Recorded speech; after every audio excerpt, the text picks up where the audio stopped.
Hello, welcome back to Reads of an Apple. My name is Stacy and I'm here to do my little blurb for Vlogmas Day 4. If you have not seen any of them, definitely check out the playlist. I have them all linked together for Vlogmas 2022, but otherwise let's just kind of get into it. If I look sleepy or if I sound super quiet, it's because it's 11 o'clock at night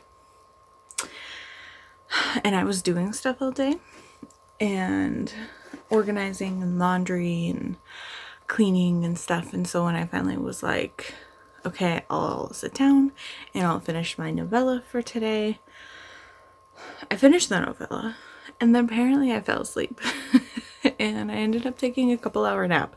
So I woke up and I was just like, oh my gosh. So yeah, I'm filming this at like just after 11 o'clock, but that is fine. We'll make do. So I'm going to do my tea for today. This is the Adagio 24 Days of Tea, the loose leaf version. If you have not seen any of my previous Vlogmas clips this year, Adagio is my favorite tea company. This is the 4th year that I've gotten their tea advent calendar, and they're my favorite. The first year I got their bagged version, but then I switched to the loose leaf version because they usually try to do things a little bit different in this one. Oh, also, I should mention yesterday's tea, so Vlogmas Day 3, had a cranberry nut muffin green tea. And when I was looking closer at my spreadsheet, because I had said that I've had that flavor before. Technically, I still have. But it wasn't a green tea, or at least it wasn't called the green tea. It was just cranberry nut muffin.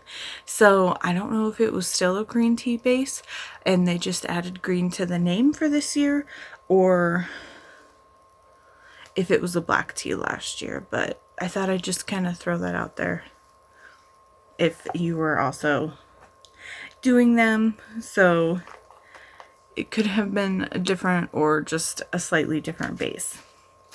Okay, so I just pulled up my spreadsheet here because I did not have that prepped. So today's is a chocolate chai pura. Interesting.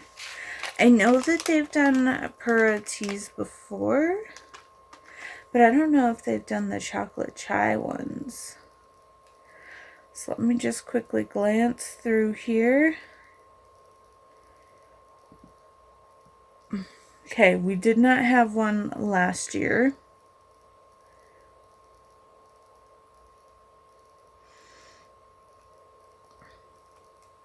And it looks like we did not have it in 2020 either. I only kept track via a spreadsheet the last 2 years, so not the first year that I did it.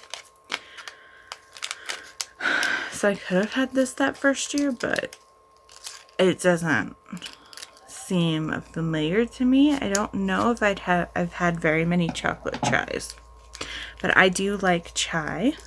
I just cut it open, but I should tell you. Oh, of course. I cut right through this stuff. So steeping is 5 minutes. Do this so you can see it. So 5 minutes at 212 degrees. Ingredients are pura tea, ginger, cinnamon, cardamom, cocoa nibs, chocolate flavor, dark chocolate chips, cloves, spicy cinnamon flavor, and this is high caffeine. Just what I want at 11 o'clock at night, but that is fine. Usually caffeine doesn't keep me up too much, and I probably was already gonna have a hard time going back to sleep anyway, but whatever, we'll just deal with it. So here is, let's see if I can get it, what it looks like. And I don't know if you can tell, but there are little dried chocolate chips in here. I'm not the biggest chocolate person. Like, when it comes to like chocolate candy, I definitely prefer dark chocolate over milk chocolate. I don't mind white chocolate either, but I definitely have a preference towards dark chocolate. So I will just kind of get this poured in here and steeping, and then we will chat about. So I am using today my Snoopy and Woodstock mug, and this is, and there's a cute little Snoopy Woodstock on the inside, and I think I found that one, I mean, if you've watched my other videos, I think I found it at Big Lots. And then I'm using this tea strainer today. It has a super fine mesh, which I like using, and it comes with a little stand. But what's nice with the stand is it also covers up like this. The only thing I dislike about this is that I wish that this part was a little bit opposite, because when you take it off to set this on it, all the condensation is on the bottom of this. So I still like to put this on top of something instead of by itself. But I have one other mug that has a similar contraption, but it's, this portion is flipped so that what part is down covering the tea is also what's up. But I still really enjoy this one. And it's one of my favorites because of the fine mesh, and it's super cute. So I'm just going to pop this in, and then we will talk about the book. So the holiday novella that I started last night and finished earlier today was this one. And I just completely spaced on the name, my goodness. So let me just pull up my sheet. I was like, I don't need to pull my sheet up before I start talking. I remember it. Okay, Android Blue Christmas. This is by Tracy Lauren. This is the second book in her Android series. I have read Tracy Lauren before. The first books I read from her last year were her fantasy series, The Perished Woods. I love them, both 5 stars. I own the series in paperback. But earlier this year, I tried the first book in the series, and I thought it was good. You can definitely tell it was an earlier work of hers. And then I saw that this one, the second book in the series, was Christmas related, so I have been waiting for this time of year so I can get caught up on this one. And I really enjoyed this. Right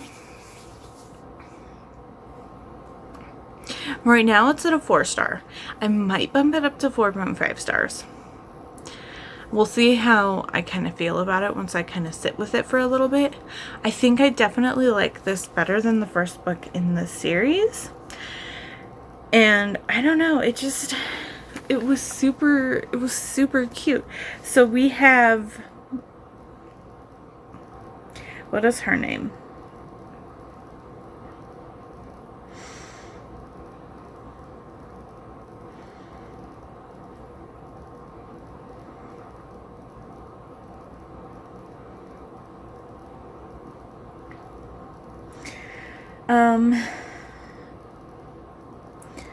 It is Evelyn, and so the premise of this series is that there were 63, I think, women who were stolen in 2021 by a billionaire, so think Elon Musk type, and put in these little cryo chamber, pretty much like little coffins, and sent out to space with a message that they are Earth, and this is a form of a female human from Earth, and like a basic like info, trying to make contact and using women to do it. And in the first book, the first woman, or at least in this series, the first woman is found and falls in love with an android, and now they are going through a process of trying to find the other 63, or I guess other 62 women sent, or who were kind of put out into the universe. And there were issues with androids themselves. They were created, and there were some that decided to leave the planet that they were created on. The creators of the androids have since died out, and so they're just trying to find meaning and purpose in why they were created. And they have, at least they used to have,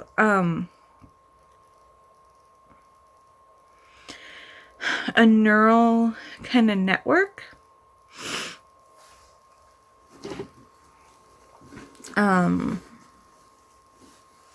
Sorry, my brain just completely lost it.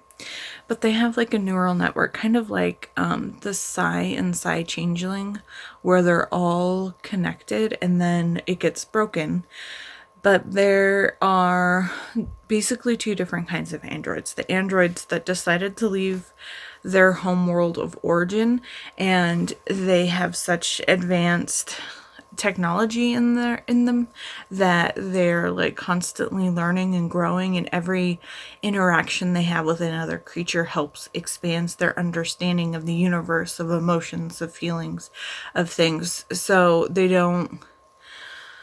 when they were woken up, when they were found, they didn't know feelings, but they had the capability to learn feelings and to feel feelings. They just didn't have that precedence like set in them. I hope that makes sense, but it's really interesting. But so in this one, Evelyn is really struggling, and there's some interesting talk, I feel like, especially in the beginning, of how different people cope with grief and things that are happening. So it is 2,000 years later, since 2021, when they were shipped off and being found. But when they find Evelyn, she's wearing a holiday sweater, like an ugly Christmas sweater, and she was kidnapped and sent out to space when she was on the way to an ugly Christmas sweater party. And so that kind of jump starts the holiday festivities. But she is very different from Andrea, where she wants a lot of time alone to kind of figure out and to mope and to kind of figure out like her new place in the world and to come to terms. And Andrea was very much, she needed other people around her for support. And while Evelyn does need that, she also needs to kind of work through things a lot more on her own. And one of the androids on the ship is Gaius, and he just kind of naturally seems to give her space, not push her for more, but is somehow learning to read her body language and how different it is from Andrea, and somehow is learning innately what she needs and how she kind of needs to be treated. And he knows like when to push her and to like try to give her a hug, or just, touch her on the arm and give her that like touch sensation to kind of help bring her back.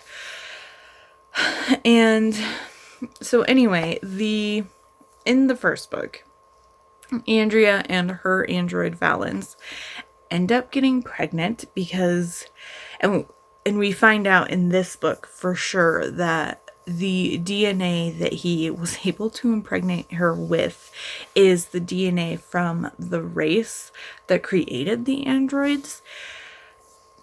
And so she is pregnant, but when at the end of the first book, what happens because they're still on that neural network kind of thing, when they find out that she got pregnant, all the androids that stayed on origin, who haven't been trying to expand their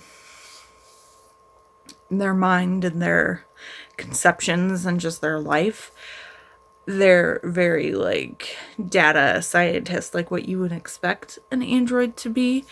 And they tried to steal Andrea to basically study her and figure out why she got pregnant, how she got pregnant, and all that kind of stuff. So they are now after other human women so they can kind of try to figure out what's going on with them.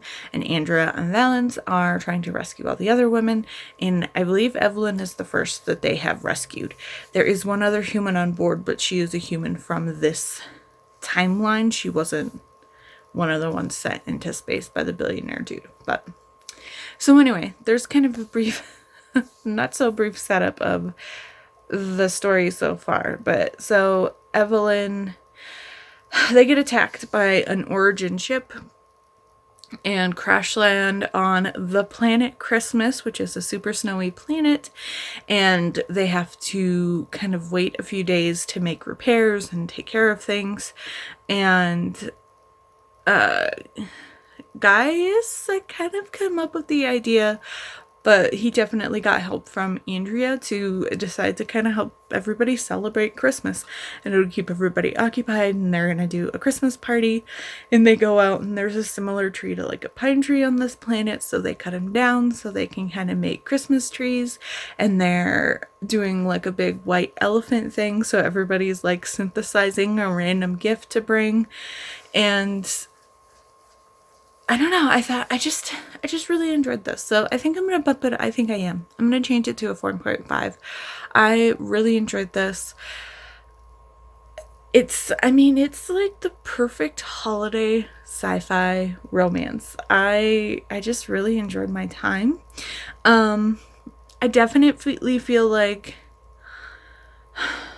it's kind of a weird length. It's like 220 pages.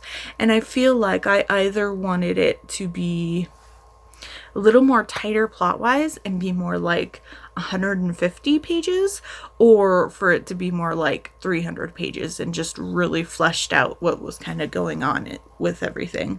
So it just kind of felt a little oddly paced at time, but overall I felt like it flowed. Something just felt slightly off about the pacing to me, and so I don't know, but I enjoyed it. And this, as far as I know, is the last book in the series, but I don't know if she has plans to come back to this sci-fi world or not. But I definitely enjoyed my time, and you can tell that these are earlier books, but her newer series, The Parish Woods, I loved. And those are fantasy romance, like I said. And they're on KU. So if you're looking for a new fantasy sci-fi author, definitely give Tracy Lauren a try. I am a huge fan of her stuff. So let's see how we're doing here.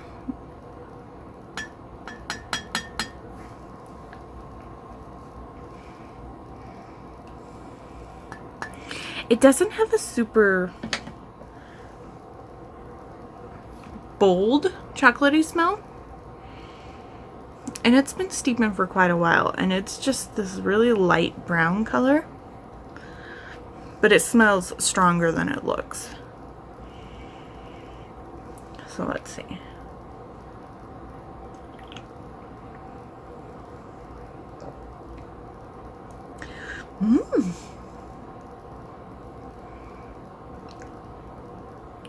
That's interesting. I think this is the first chai I've had with a pura tea.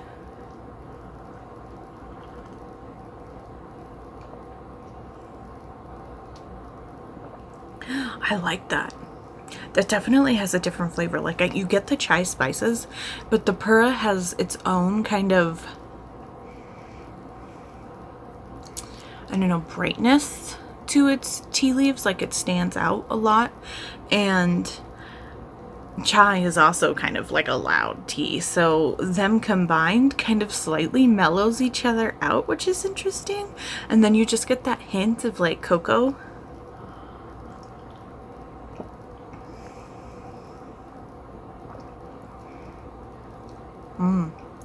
That is really good. I think this would make a really good chai latte. I think this would be perfect for a chai latte. And if you wanted to amp up the chocolate even more, you could add like a chocolate drizzle or something fancy like coffee shops do, but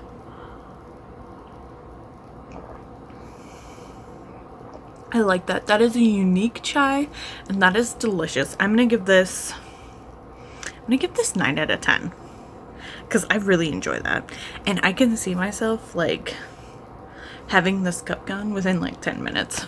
That's really good, even though it's really hot. But my hand that was holding the cup is like super warm on my other hands. But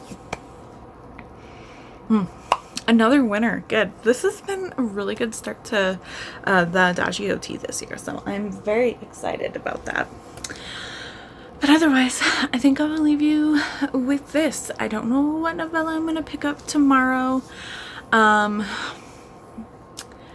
might try to start something tonight, but we will see what kind of happens. So I hope you enjoyed this. If you are watching and want to leave me an emoji down below, leave something that is blue in honor of our book today, and I will see you all tomorrow.